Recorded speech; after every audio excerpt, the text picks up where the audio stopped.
নির্বাচনের সময় যতই ঘনিয়ে আসবে ততই কমিশনের চ্যালেঞ্জগুলো স্পষ্ট হবে বলেছেন বিশেষজ্ঞরা। ভোটার তালিকা হালনাগাদ, প্রশিক্ষণ, সরঞ্জাম বিতরণ আর প্রযুক্তির ব্যবহার সহ কমিশনের নানা চ্যালেঞ্জ উল্লেখ করেছেন তারা। তবে যে কোনো চ্যালেঞ্জ মোকাবেলা করেই সুন্দর একটি নির্বাচন আয়োজন করতে চায় কমিশন। নির্বাচন নিয়ে শাহরিয়ার বাঁধনের ধারাবাহিক প্রতিবেদনের আজ দেখুন দ্বিতীয় পর্ব।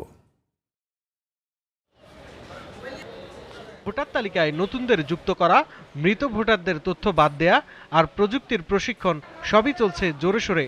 তবে নির্ভুল ভোটার তালিকা করাই অন্যতম চ্যালেঞ্জ হিসেবে দেখছেন বিশেষজ্ঞরা।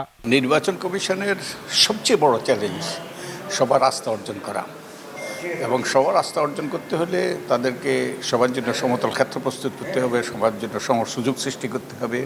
কোনোভাবে কারো প্রতি কোনো পক্ষপাত দুষ্ট আচরণ করা অবশ্যই যাবে না। নির্বাচন যেন শান্তিপূর্ণ ও সুষ্ঠু হয়, জনগণের আস্থা থাকে, সেটি নিশ্চিত করাও কমিশনের জন্য অন্যতম চ্যালেঞ্জ। আস্থা অর্জন করতে হবে, আস্থা অর্জন করলেই পারবে। এবং আমাদের ওই যে যদি সুষ্ঠু নিরপেক্ষ নির্বাচন না হয় তাহলে আমরা বিপদে পড়ব। তো এর কোনো বিকল্প নেই, এবং আমি আশা করি যে নির্বাচন কমিশনটা নিশ্চিত করতে পারবে। সিইসি জানান, সুন্দর নির্বাচন আয়োজনে যে কোনো চ্যালেঞ্জ মোকাবেলা করতে প্রস্তুত ইসি। ইলেকশন আসলে তারা তাদের মতলববাজি শুরু করে, ওই দেখবেন যে পথের থেকে ভোটারকে তাড়াইয়া দেবে যাতে না আসতে পারে ভোটার কেন্দ্রে। তারপরে ভোটার বাক্স লুট করে নিয়ে যাবে, জোর করে ভোটার বাক্স ভর্তি করে দিবে। সেই সুযোগ এইবার পাবে না, এটুকু আগে শুরু। ইনশাআল্লাহ এই দেশবাসীকে সাথে নিয়ে, এবং এইবার আমরা সেই সুযোগ দেব না।